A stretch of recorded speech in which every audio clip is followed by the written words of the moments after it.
Szanowni Państwo, swoimi przemyśleniami w tym temacie podzieli się z nami pisarz, futurysta oraz nasz następny końcowy keynote speaker Andrew Keen. Zapraszamy na scenę. Andrew, stage is yours.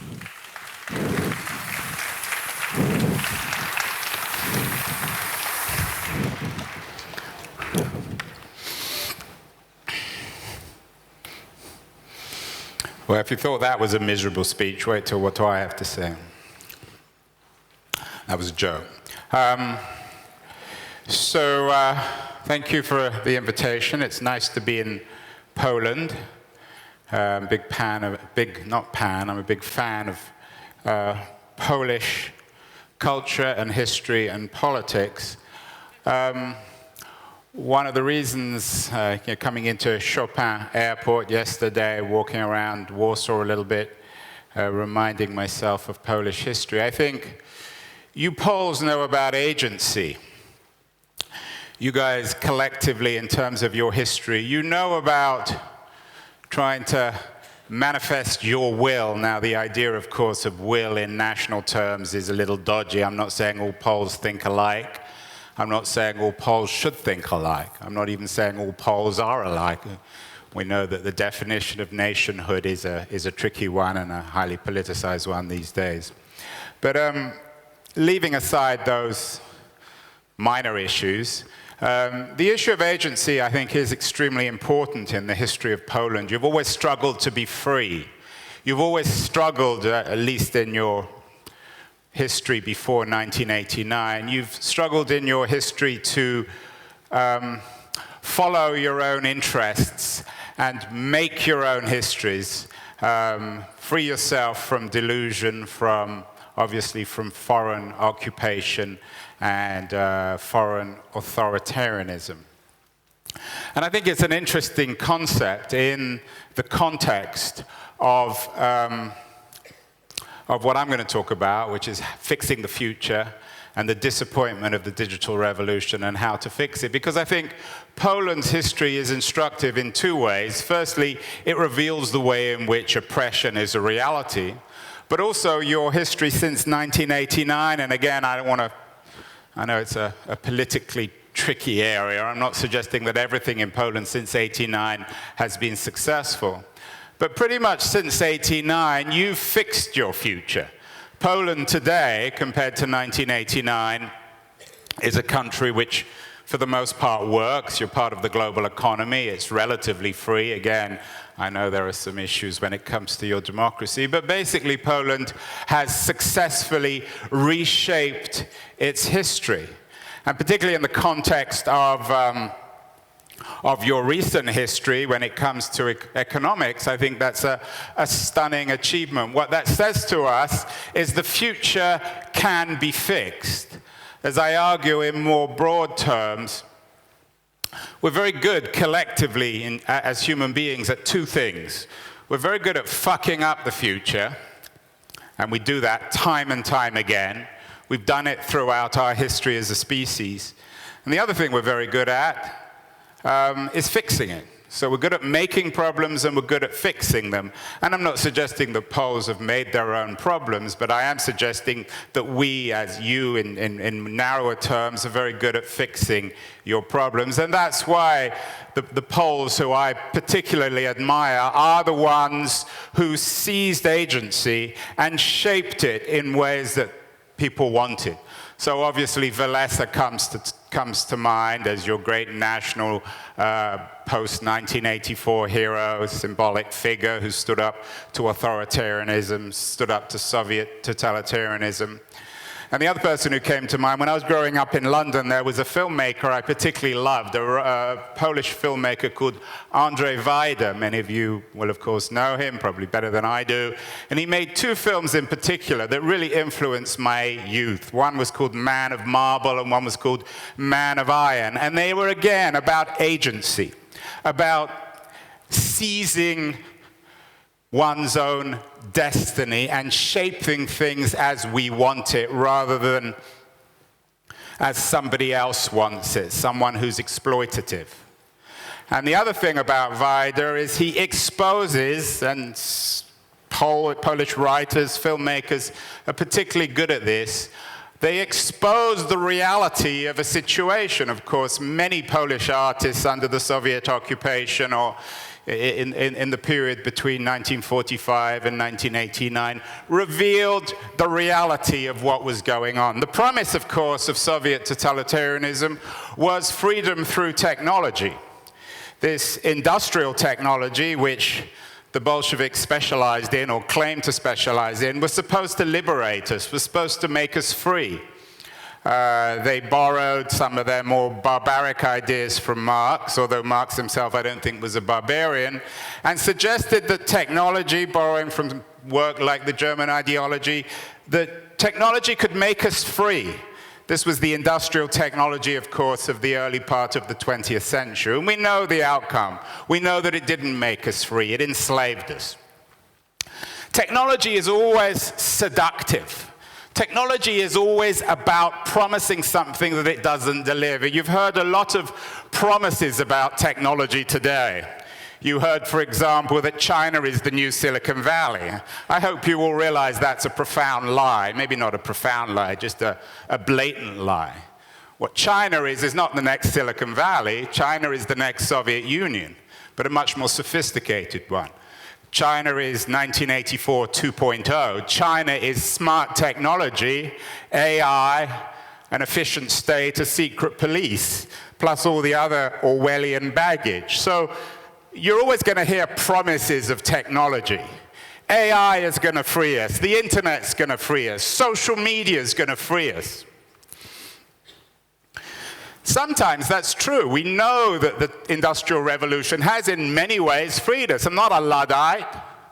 I'm not suggesting we all sit here in our underwear and be heated with candles.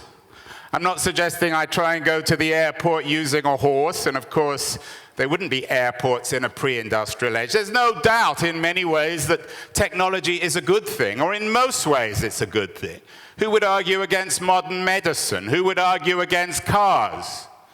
And perhaps in 100 years, people like myself making these kind of speeches will say, well, who would argue against AI? Who would argue against digital?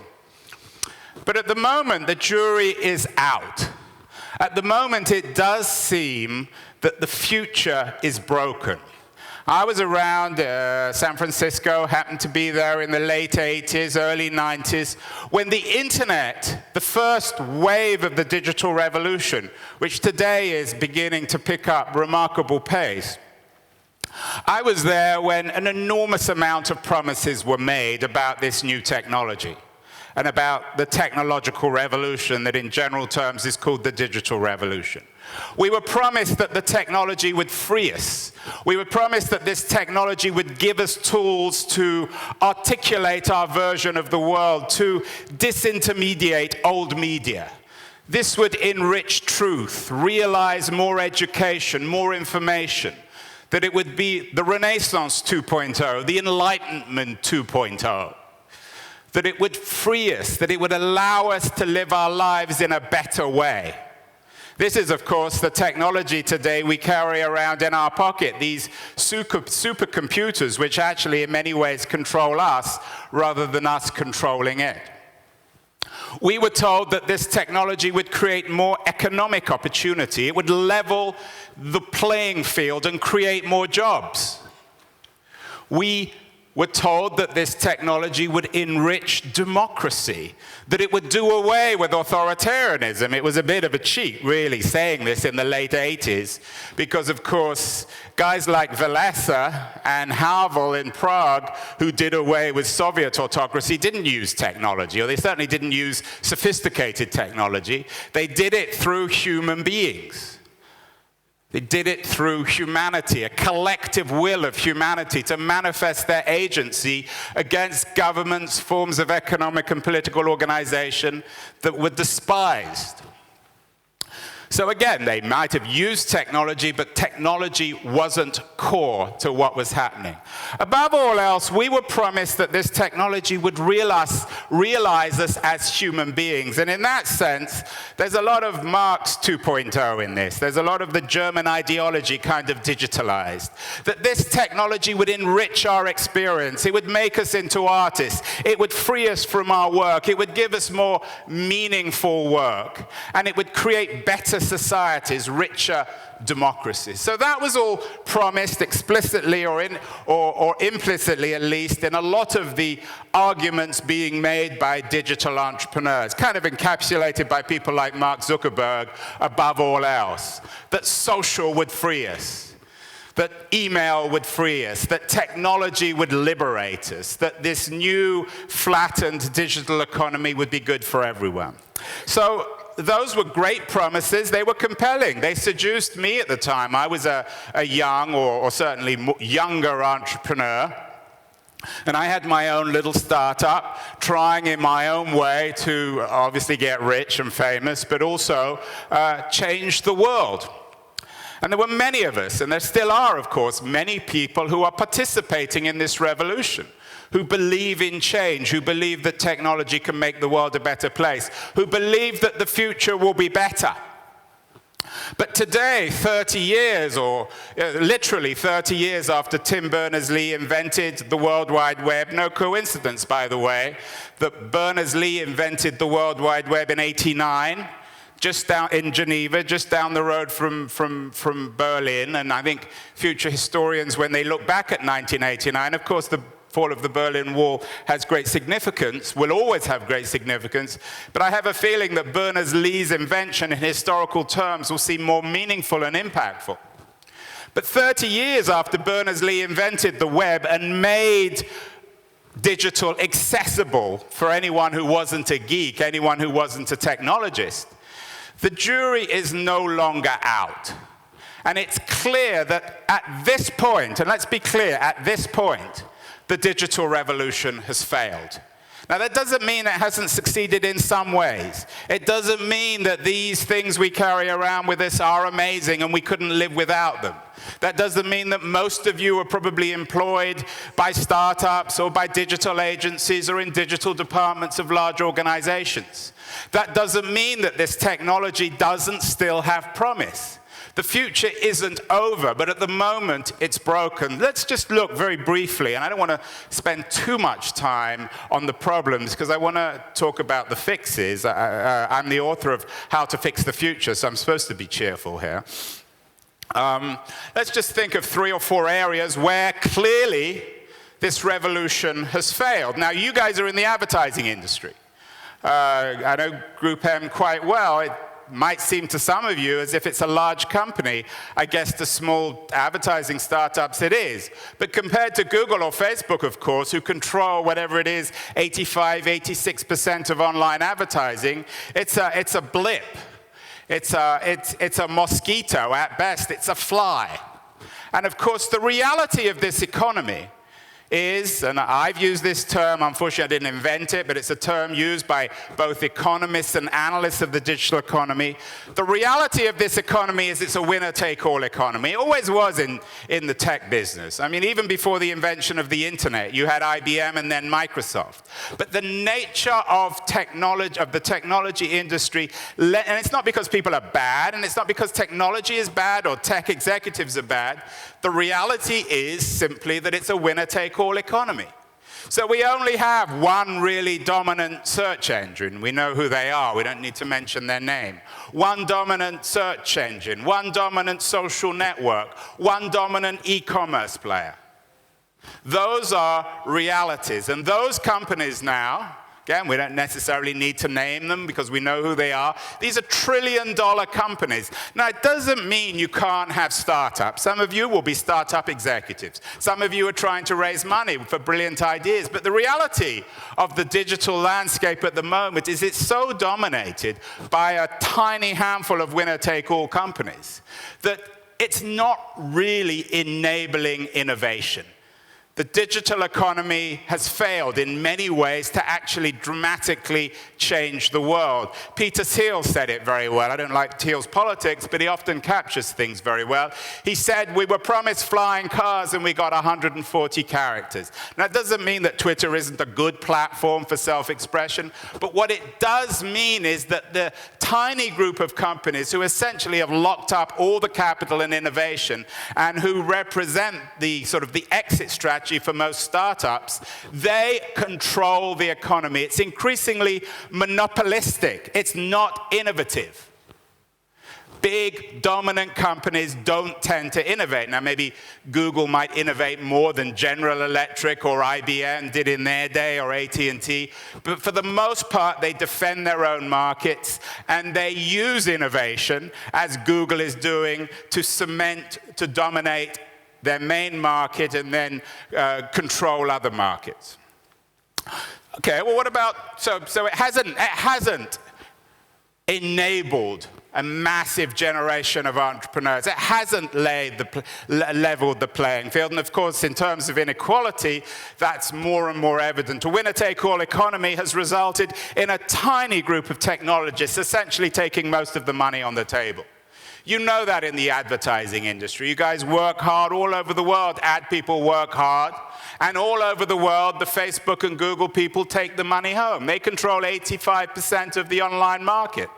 There's very little left for you. When you add up the 9 wealthiest multi-billionaires in Silicon Valley, which would of course include Brin and Page and Zuckerberg, they're worth collectively the same amount of wealth as the poorest 2.5 billion people in the world. When you think of that, and then you think of some of the glib nonsense that someone like Zuckerberg articulates, always saying, well, we're doing this and that, we're doing Libra because we want to empower poor people. As the English would say, that's bollocks. It's nonsense. This winner-take-all economy is empowering and enriching a tiny group of technologists. It's contributing in many ways to the profound troubling inequality in the world today, an inequality that is indeed sparking all sorts of political uncertainty and unrest. So we have the failure of economics. We have the failure of the winner-take-all economy. We also have, for the most part, the failure of creativity. Now, the previous speaker talked about the Oscars and the Pulitzer Prizes. Those things still exist, but those markets have shrunk.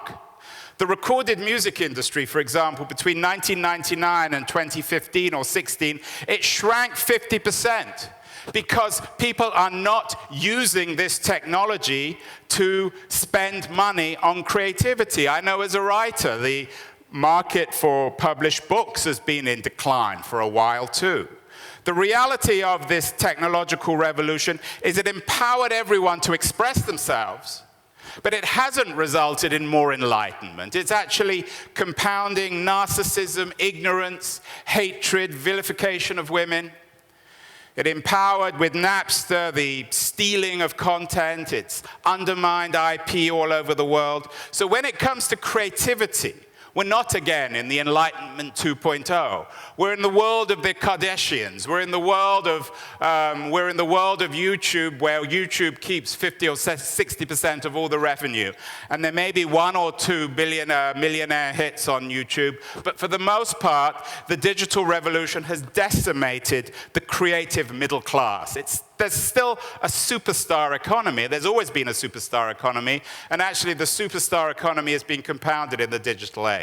So culture hasn't really benefited either. What about work? Well, everyone now has a job through the sharing economy. Anyone can drive for Uber. Anyone can put their house on their spare room on the market of Airbnb. And that, again, is supposed to have benefited humanity. Now, in some ways, of course, it's true. No one's being forced to work for Uber. But the reality, as more and more of the research discovers, is that Uber drivers are actually earning around the world less than the minimum wage when you do all the math. This is increasingly an economy of troubling exploitation between this billionaire, sometimes a multi-billionaire owner class, and the rest of the world. Marx talked about a proletariat The Poles, I'm sure, were very sick of that word under Soviet occupation. Today, we have the equivalent in the digital economy of the proletariat is the precariat. This is a word you'll hear more and more. This is the person who drives an Uber car in the morning and rents their home out in the afternoon and then does something on TaskRabbit. This is a part-time workforce. It's not a bad thing. In some ways, of course, it's very liberating if you're a student or if you're a mother, if you're a parent. But for the most part, the real power lies with the platforms, with the sharing platforms. So we have work, we have economy, we have culture. What about this idea of humanness? What about this idea that somehow we've been enriched by this technology, that it's made us freer, it's enriched what it means to be an individual? Now again, you Poles know that under Soviet authoritarianism, the goal of the regime was essentially not only to shut you up because they knew that you loathed them, but also to know what you were thinking. Some of you will have seen that brilliant East German or German film, The Lives of Others, about the GDR. We know that the dominant force in the Soviet Union was the secret police, trying to get inside our minds. They were invaders of the souls. As Dvoretsky, the Czech writer, once brilliantly wrote, he described them as engineers of the human souls. They were engineers of the human souls in the sense that they wanted to get inside us and control what we thought and did. Imagine what those engineers of the human souls would do if they had access now to Google and Facebook. Imagine what they would do, these people who wanted to control the lives of others. That's the reality of this new economy. Google and Facebook said, sure, have our products for free. It's a win-win. Whenever Silicon Valley people talk about win-win, put your hands in your pocket and walk out the room. Because you know that when it's a win-win, you lose and they win. And that's the truth of the free economy. They give us their search engine. Sure, it's a great search engine. They give us their social network. Sure, it's a great social network for free. It's a kind of addiction because it's increasingly being discovered that their engineers are purposely creating addictive infrastructures and products to keep us hooked. There's even a popular book in Silicon Valley called Hooked, which came out of a Stanford University professor's class educating entrepreneurs on how to create products. The reality, of course, of these products is they're designed to know us intimately. They're designed to do the very thing that the Stasi couldn't do, that they had to have these cumbersome cameras trying to look inside our rooms. These companies have become successful engineers of the human soul. And they've invented something which has become known as a brilliant term. Unfortunately, I didn't come up with it. Shoshana Zuboff, the Harvard University professor, she calls it surveillance capitalism. This is the book of the year. If you haven't read it, you need to read it. It's the most important book written about the digital economy in the last 5 to 10 years. I blurbed that and I wrote it. It's the book of the year on most lists. And what she says is that what Silicon Valley has created, and I guess in a sense, you advertising community, you understand it, although many of you aren't going to be the beneficiaries of it, is that we've created a new form of capitalism. It's called surveillance capitalism. Every time you use Google or Facebook or Twitter or any of the Instagram or any of these other products, including, by the way, WhatsApp, these companies learn more and more about us. They're not altruistic. They're not designed to give it for free or benefit the world or other garbage that Zuckerberg throws out. They're designed to know us intimately. Eric Schmidt, the former CEO of Google, who's probably the last adult in the room when it comes to Silicon Valley, told the truth to the FT in 2010. He said, we want to know our users better than they know themselves. Now, it wasn't because they were the Stasi. They want to know us better than we know ourselves because they want to refine their advertising model. They want to control the very nature of your economy. And the better they know us, the more power, the more money they can make out of us. So we so-called users, we're called users, but we've become the product under surveillance capitalism. And it's our sense of self, our uniqueness, our habits, our thoughts, what we wear, where we go, what we think, our sexuality, our race, our identity, our relationships, our friendships. This is all being monetized by these fuckers in Silicon Valley, who are not only successfully monetizing it, they're becoming incredibly rich through it. So when it comes to freedom, I'm not saying that being on the internet today is like living in Poland in 1968. That would be a crass, dumb thing to say. But what I am saying is that the promise of the internet, this ideal of freedom, is similar to the kind of nonsense articulated by the Russians in the Soviet history. That they promised freedom, and what we got was a new kind of authoritarianism. So those are the problems. So how do we fix it? Got 15 minutes. Usually I go on and on about this stuff, so I only leave 5. Got to come up with 15 minutes positive.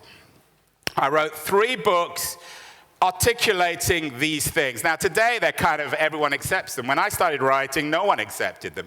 I wrote Cult of the Amateur, Digital Vertigo, and The Internet's Not the Answer. And then my publisher said, okay, you've criticized the internet, now come up with solutions, because more and more books are coming out revealing what I've been saying for years, that this revolution doesn't work, it's a fraud, it's exploitative, and it's failed in terms of its language. So what do we do? How do we fix it? As I said, what I love about the polls is you've fixed your problems. Your future has, throughout your history, been broken, and you've always fought to fix it. And that's what we need to do now when it comes to the internet. How do we do that then? It's easy for me to stand up here and say, well, let's just fix the internet, which is essentially fixing the world, because the digital revolution is changing everything in our world. It's hard. And I think in our age of apps, of laziness, of simple solutions, someone will say, oh, I know how to fix it. I'm going to come up with an app for it. You don't know how to fix it. No one really knows how to fix it. I don't know how to fix it. I know some ways that we can begin to fix things. But this is a historical process. It's going to take time. If you want to think historically, think of the Industrial Revolution. In the middle of the 19th century, that technical revolution promised a great deal, but the reality was more and more the same kind of inequality and exploitation and environmental catastrophe that exists today in the digital age. It's taken 100 years to fix the Industrial Revolution, and even today with global warming, it's not fixed. But some things have been fixed. 11-year-old children can't work in factories. There are social safety nets. There is healthcare. There are ways unions are legal and many other things which didn't exist in the industrial age. So what do? The first thing to focus on is agency. This is the great issue, particularly in the age of AI. I did a radio interview before, and they said, well, is AI the problem or the solution? And I said, it's both. It's obviously both. The reality of AI is it solves, and we're on the brink of another great technological revolution. It solves many problems, but also presents a new, bigger, more extensive, and I use this word carefully, literally, an existential problem. We've created technology that replicates us. Smart cars are essentially a euphemism for driving.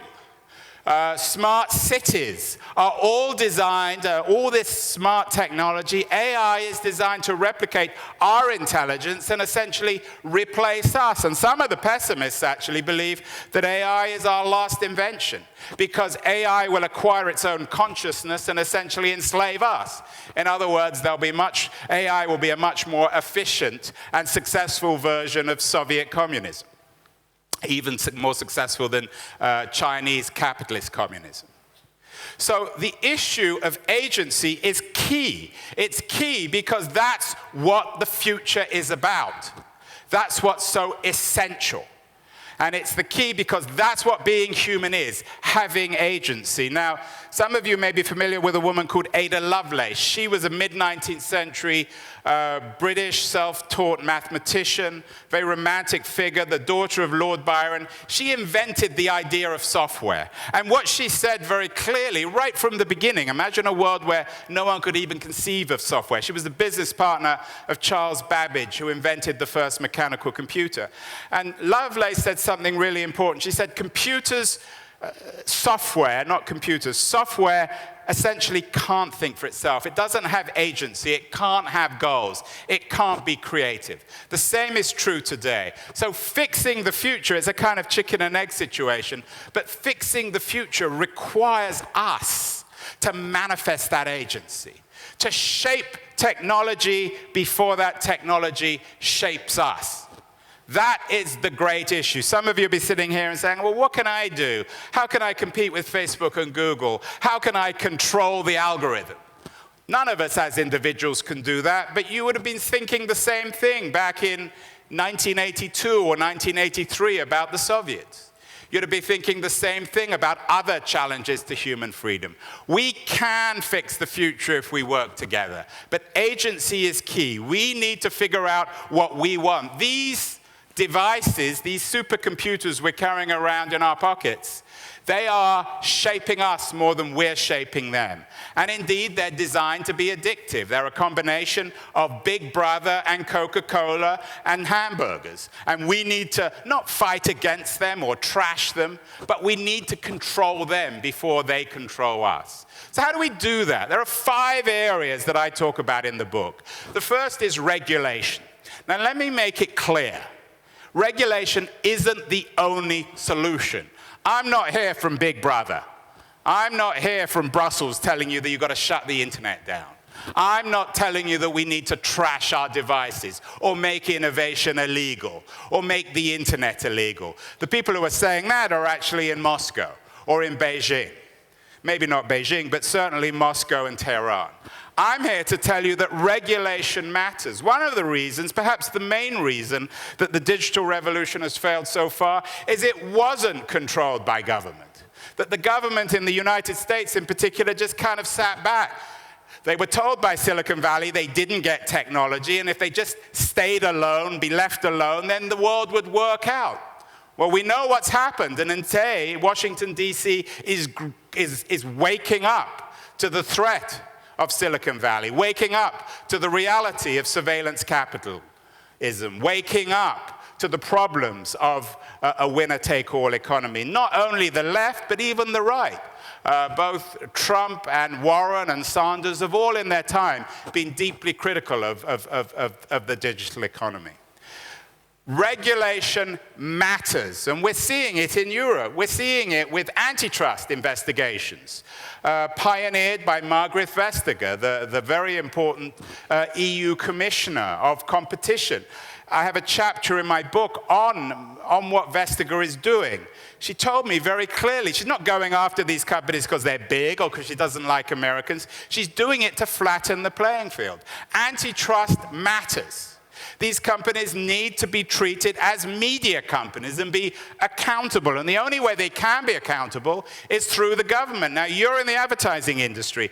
I've had countless conversations with Martin Sorrell about this.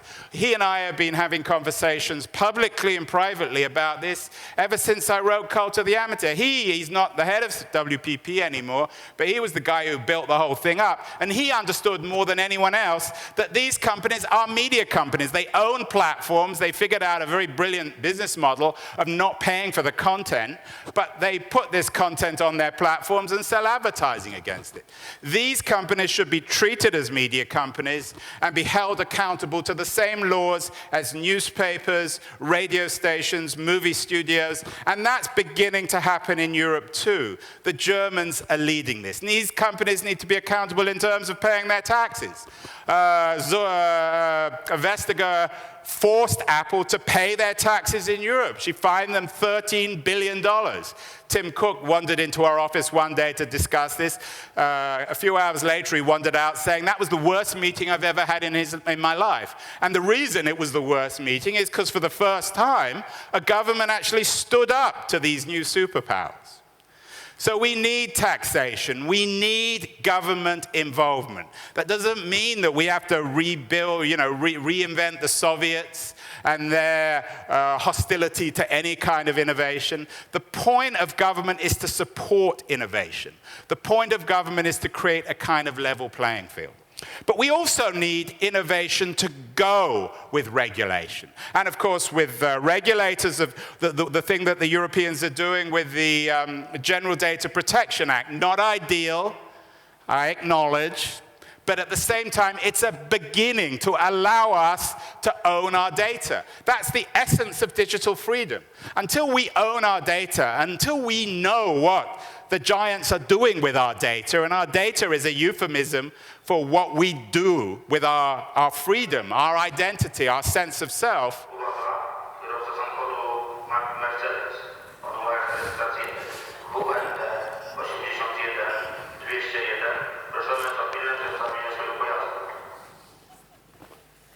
Whoops, did I say something wrong? Could someone translate? Isabella, what did they say? Oh, parking. It's Google and Facebook. They know what's going on in here. Just pretend you never heard any of this. So we have innovation, and feel free to go and rescue your car. Car's more important than anything, of course. We have regulation, but we need a new generation of innovators. Now, that doesn't mean that everyone has to be a social entrepreneur, everyone has to become altruistic and beat themselves up all at the time, and everything has to be free. But we do need a new generation of responsible entrepreneurs who understand that this shouldn't be like fast food or fizzy drinks or tobacco. We need a new generation of entrepreneurs to build products that aren't, quote, free, but are actually deeply exploitative. And we're beginning to see that in Silicon Valley, and we're beginning to see it, particularly, I think, in Europe, where entrepreneurs are recognizing that this first wave of revolution wasn't a success, that these products are increasingly unpopular, and more importantly, the companies are unpopular. Look at the grilling and the vilification of Zuckerberg, and this is just the beginning. We need to do this before AI really kicks into place, because AI, as we all know, changes everything even more profoundly than the internet. Twitter and Facebook and Google are all important, interesting, disruptive companies, but you wait till we have true companies changing everything about driving, or smart cities, or the smart body, then everything changes. So we need that. Some of you may be entrepreneurs. Bear it in mind. It doesn't mean you can't make money, and VCs know this too. But it does mean perhaps you don't need to be creating billion-dollar or $100 billion companies. We can all live on $5 or $10 million and create interesting, important products and companies. Payments matter. And we're seeing it, for example, in media. We were told in the 90s, give everything away for free. That's the way to make money. The only people who made money out of that were the platforms. The big newspapers realized this. Many of them went out of business, but the smarter ones now have created paywalls. The smarter ones now are succeeding by charging people for their products. So again, being an entrepreneur doesn't require that much innovation. I mean, how smart do you have to be to ask someone for money for your products? But that was, of course, one of the great delusions of this first wave of innovation. The same is true in the music industry. In reality, the music industry is being saved by the subscription models because kids are beginning to pay. They're beginning to understand that $10 a month for all the music in the world is a pretty good deal.